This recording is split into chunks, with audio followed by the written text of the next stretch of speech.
Doc is with us here, who's the CEO and founder of Genetics NFT. How are you doing today? Good, Toby. Thank you for having me, man. It's a pleasure to be here. I'm excited. Yeah, and we're grateful to finally have you here because the roads are very busy in LA today, aren't they? Yes, very. I don't know if anybody listening to this has ever been to the city, but it is horrible. There's a reason Elon Musk wanted to build tunnels through the ground here. Yeah. Is it like that every day then? It's not just today of all days? From 2020, I guess I would say March of 2020, when the first lockdown occurred in Los Angeles, to right the first time they ever opened it back up, you could get 15 miles in a traditional 15 minutes. But normally, before Corona and before lockdowns, it would take about 45 minutes to an hour to get 15 miles in the height of the day in city limits. Wow. And now we're really getting right back into that, if not worse. It takes about, it takes me 2 hours to get from my farm to downtown Los Angeles, and it's only like 60 miles. Wow. In certain situations, if it's a really short journey, you'd just be better off walking. Walking, flying, like Yeah. You anything. might as well. You could catch a ride in a homeless person's golf cart and probably get there quicker. I mean, shopping cart. Yeah. Now, you're the CEO and founder of Genetics NFT, as I mentioned. Yep. What actually is Genetics NFT? That's one of the reasons I've been looking to hire PR individuals, because it's so complex that there is not a short way to explain what Genetics NFT is. But essentially, we are a tech company specializing in cryptocurrency and non-fungible tokens. With that, we have a special focus on the cannabis industry, the legal cannabis industry, and what it takes to be a cannabis entrepreneur. No matter what sector of the cannabis industry you want to enter yourself into, whether that is a model for big brands, or you are an extractor and you have a passion for concentrates. You could be a graphic designer or an artist and do everything from packaging to murals on big locations and of cannabis brands. And there's a market for all of these things that I'm speaking of, and so much more. And there has been for decades, even before cannabis was starting to be legalized across the board here in the States. That being said, there has never really been a platform for people to come together and not just access resources and build off of one another, but to be able to learn and share information with one another and not be afraid about sharing that information because it may be leaked and you wouldn't be compensated for your technique. Well, that's where the blockchain technology comes in. And we can get into that. We can talk about what NFTs are and what genetics does with NFTs. But, essentially we're a tech company bridging the gap between non-fungible tokens, cryptocurrencies, and the cannabis industry and education of it. Yes.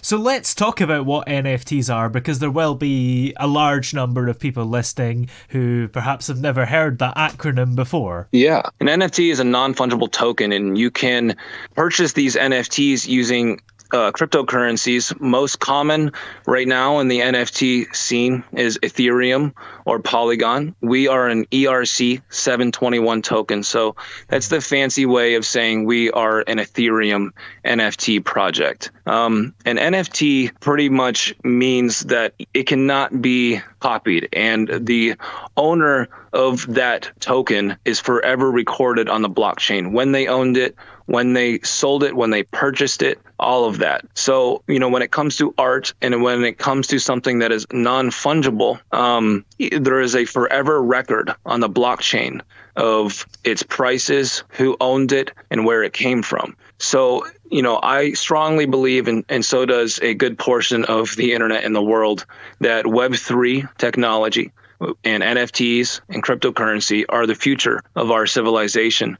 And they are going to, make it so influencers and entrepreneurs and people do not have to rely on these very large platforms like Instagram and all of these other Web2 social media platforms to get their name out there. Web3 and NFTs allow ownership directly to the creator or to the team of creators. And, that's a very simple way to explain it. I could talk for hours on it, guys. And if you guys have any questions about NFTs ever, you're welcome to ping me in the Discord server, ping one of the team members, and we're happy to answer you. We also have a cryptocurrency section in the Discord server where these questions are answered like all the time. Yeah. So how do you actually manage to link that to cryptocurrency and cannabis? Because I guess maybe cryptocurrency is a similar thing. It's part of the same interest, but cannabis is not. Yeah, it's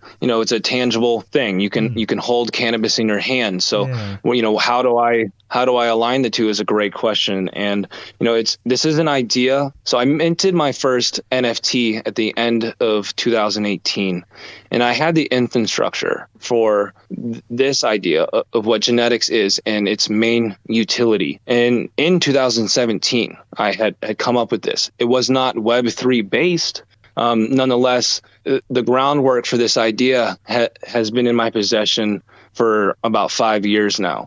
When I minted my first NFT in 2018, I realized, the full potential of this technology and what it can really do. And, to understand how I integrated cannabis with it, you'd have to know a little bit more about me. And we can get into that here in a few moments. But how I brought cannabis into Web3 and into NFT technology is by offering unrivaled utility to our holders. Yeah. A holder is an investor. That is someone that owns one of our NFTs. They cannot access these utilities, or for better words, perks of the community and of the project unless they own one of these NFTs. And it's not a manual verification method to prove ownership. That's what is so beautiful about Web3. Everything is trustless and it's done with smart contracts. So we know who owns one and all of that.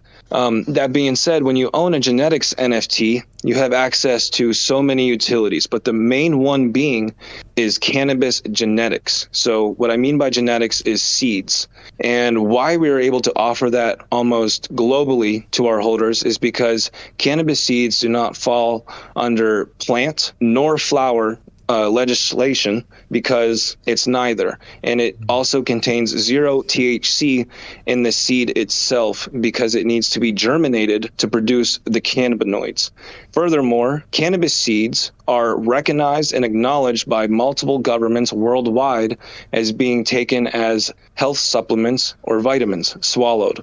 So that being said, I have a very extensive legal team here in Los Angeles, and I've been working on this for a long time. As I mentioned, I've had this fully vetted, and we're able to use those variables that I just explained as a legal way to provide and send real life straight to our holders' front door cannabis genetics every 90 days that they own one of our NFTs on a per NFT basis. Now, the genetics, the seeds, they don't come from Genetics Tech Co. They don't come from Doc or anyone on my team. We have what we call cannaffiliates, meaning we work with the largest cannabis brands and powerhouses in the entire legal industry on a global basis. A few of these names, for example, are Cookies, Sherbinski's, Hollow Tips, Doja Pack, Bloom, Caviar, Myco, etc. Now, to be a part of the genetics NFT from a cannaffiliate side, these companies have to provide 5 genetics that they can indefinitely provide for life. Seeds, the strains that they created, that built their brands and got them to where they are today using their knowledge to do so, which is also integrated into this project. We'll get there. Nonetheless, every 90 days, you obtain seeds in the mail from one of these cannaffiliates. Now, there are a few no-ship zones and they're mostly in the Middle East. If you are a holder in a no-ship zone, you are automatically granted our native token every 90 days. You can use our native token to do so many things. It's integrated into our Discord server. You can use it to buy things in the Genetics University and our metaverse, which we call the Canniverse. Like I said, we'll get there. Yeah. You can use it to purchase an early reveal of your NFT art. We reveal our NFTs every 100 minted or sold. If you don't know what that means, like I said, feel free to ask us any questions in the Discord on terminology. Yeah. We have a lot of utilities. Our main utility and how we brought cannabis into this technology is creating code that reads our users' wallets on a 90-day period and verifies not that they just own a genetics NFT, but which genetics NFT they own. Now, the amount of seeds they obtain on a 90-day period is per NFT, and furthermore, it is per the rarity score of your NFT. And I know I'm getting a little complex here, but I prefaced that at the beginning of this interview, Toby. This is it's a very complex. It's a tech company oriented around NFTs. So, complexity and tech companies go hand in hand. So I do appreciate all of the listeners for bearing with me and trying to understand what I'm saying. Yeah. So what sets genetics NFT apart from other NFT projects? Well, a lot of NFT projects to date don't offer a lot of real life utility and use cases.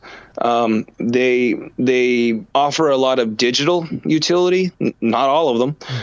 The good ones offer a lot of digital utility, but when it comes down to something that you can hold in your real life, that you can show your family members, or you could build your own business and your own brand with, there's not a lot of projects out there in the space right now that not just supply those tools, but provide a community with those resources.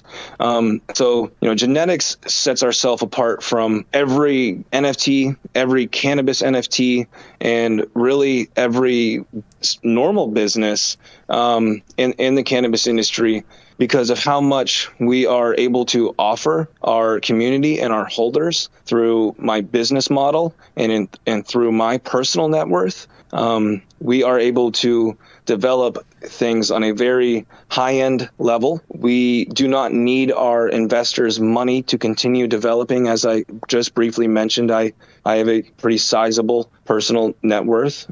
We can talk about me here in a few moments. Yeah. But, everything in scope here, genetics provides so much use case for our community. You can learn everything about the cannabis industry, from cultivation to distribution to retail management to laws and licensing. And we do all of this not through textualized content in our Discord server or on our website. As I just mentioned, we have the Canniverse. It is a free realm metaverse world that with the main economy and the capital building in that metaverse world being the Genetics University, which is a cannabis industry college in our own metaverse.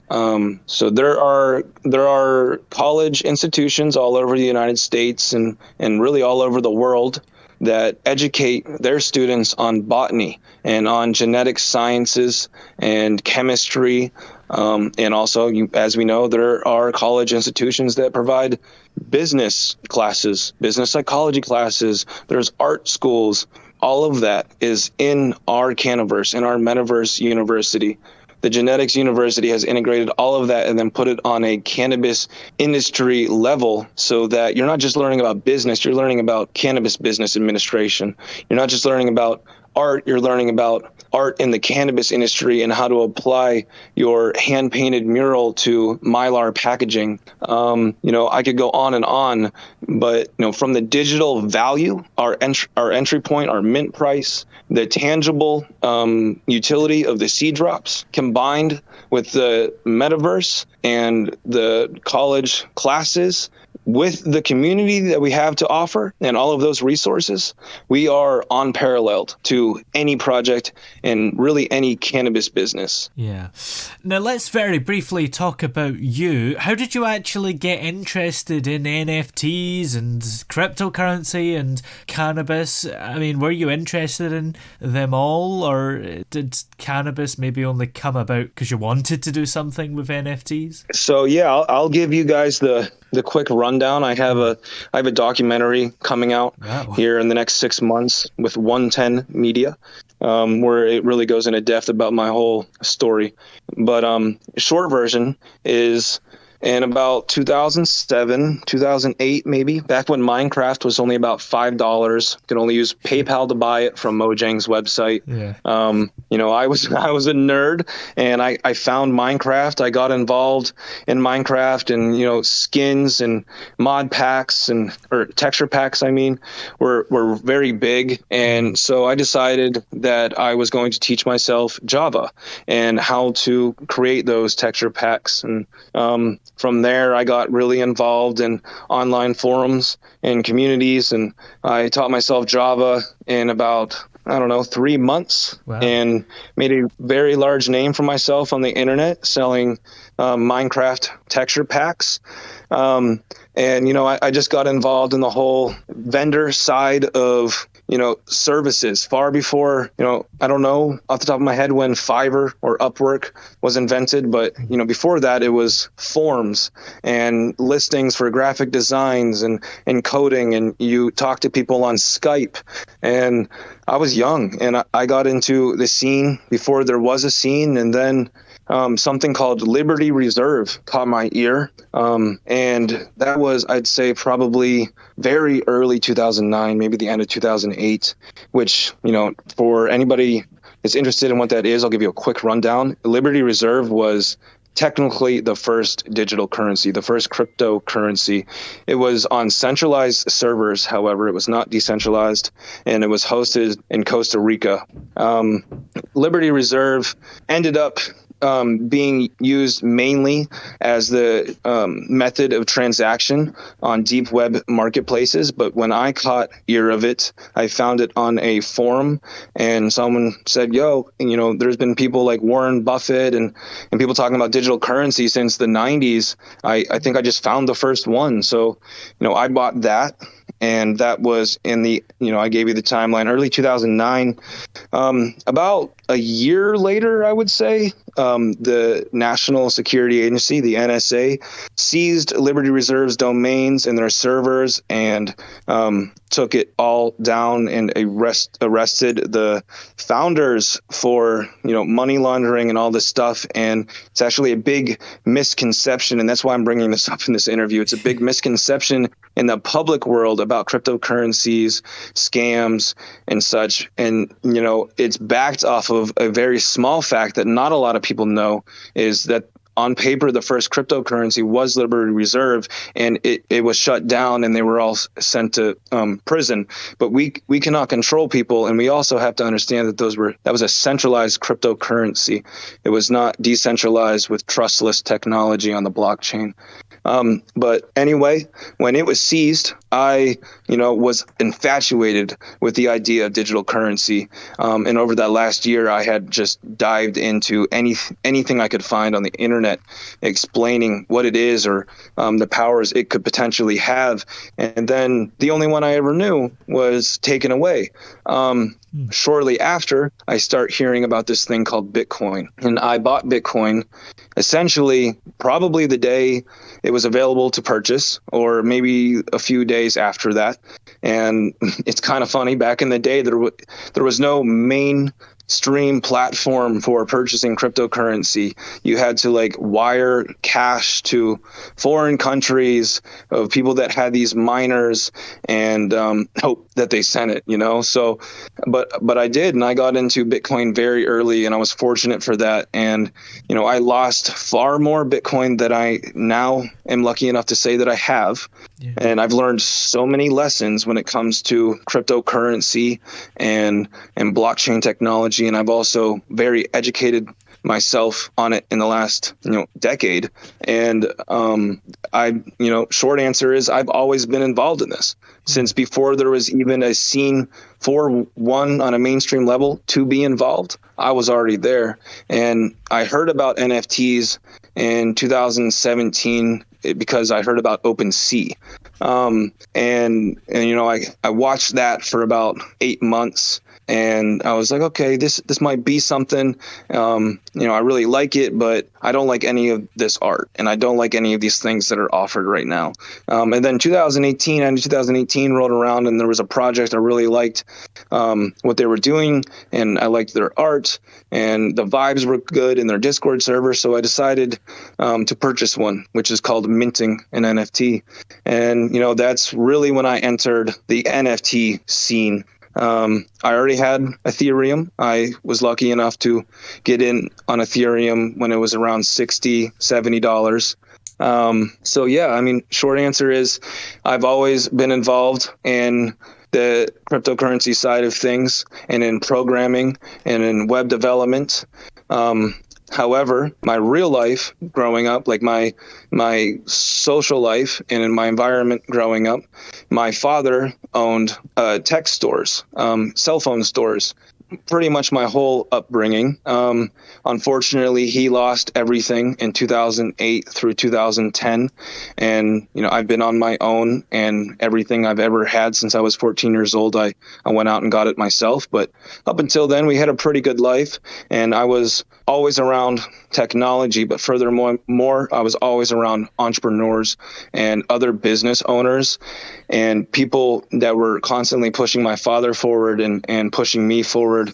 I just got into sales, and I learned the game of golf strictly to, land a deal. And that was just the environment I grew up in was tech and entrepreneurship. But I was also lucky enough to grow up in a rural area. And when my grandfather died when I was younger, we inherited a large farm. So we grew up in agriculture as well. Before he passed away, Toby, my family and I, we were at the farm all the time. And, the country life was nothing but normal to us. So I've had that instilled in me for a very long time. I have a work ethic of work until the job is done to the best of your abilities or better. And that comes from the backbone of a more blue collar upbringing. But I was also fortunate enough to have that blue collar environment with a father in a white collar field. So I had a lot of, access to those work ethics and marketing, and I'm a self-taught everything. I did not finish college. I met my wife in college, and she graduated, but I started a marketing firm, and it took off. I ended up selling it, but I didn't graduate college just because I really didn't see a need for it for me personally. But yeah, I have been involved in this stuff for a very long time, and the last variable of answering that question would be the cannabis side of it. About 7 years ago in full, I've smoked cannabis, every day for a long time. But about 7 years ago, I got involved in the cannabis industry, and started using some of my net worth to invest in cannabis companies as a venture capitalist.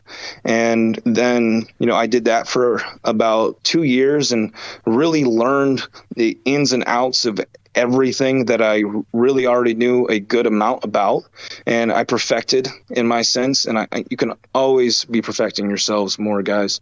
But in my sense, I became a master of that trade and what it takes to survive in the cannabis industry and as a cannabis venture capitalist.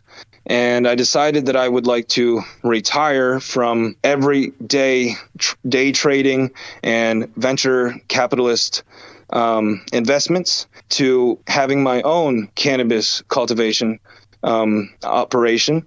And I for 3 years grew cannabis, and I loved it. It was my passion, and it made me feel calm and complete. And, I decided when I wanted to go public with genetics and develop this business and go full fledged with this, because this is a 50, 100, 200 year brand in the making. It's a day in, day out job. I'm up until 6 in the morning every day. I have a wife and a daughter. I balance a lot, and I'm trying to build this to last forever. And so essentially what I'm saying is I came out of retirement to do this, and that I don't do anything to not to the best of my ability. So cannabis is my passion, but cryptocurrency and this technology in itself is my home. And I decided that I am resourceful enough and connected enough to these very large companies and celebrities and musicians and versed enough that I can make this happen. And that's really what got me to where we are today. Yeah, that's certainly a story there. Well, where can we check out Genetics NFT if we're interested in it? So if you go to geneticsnft.io, that is our website. That is GENETICSNFT.io. That is our website. From there, you can find a lot of information as well as our wiki. So, Wikipedia, but we built our own wiki for genetics because it is so complex. It required a Wikipedia essentially. And if you guys want the full technical rundown from roadmap, tokenomics, our native token, the team information. Our artist, by the way, guys, he works in big tech. He did the code for the Amazon augmented reality features in the Prime app, as well as led the development team for the Amazon Alexa smart home machines. And, he is a developer in big tech by day and a phenomenal 3D artist by night. You guys can go learn all about him. You can learn a little bit more about me on there, and the Discord team information. We do a lot of giveaways, guys. Every single NFT drop, we give out a designer dog, a Frenchie or a pocket bully. Every single time we drop a new piece of art, we will also give away a designer dog valued of up to $15,000 from my best friend's kennel, High Caliber Kennels. Go follow them on Instagram right now. We give a dog out to one of the holders. So one of the investors, if you own one of those NFTs, every single time we drop an NFT, you have a chance of winning this dog, and we will bring it to you anywhere, or we will bring you to us and help you get it anywhere. They're fully registered designer dogs. Aside from that, we do a lot of fun, engaging things. We have game nights every Tuesday. We have Ethereum Call of Duty tournaments and poker nights. So you win some ETH for winning Call of Duty tournaments or a poker night. We have a question of the day every single day. You can find all of this information at geneticsnft.io. Follow us on Instagram, GeneticsNFT, or on Twitter at NFTGenetics. Thank you guys so much for listening to us. Thank you, Toby, for having me.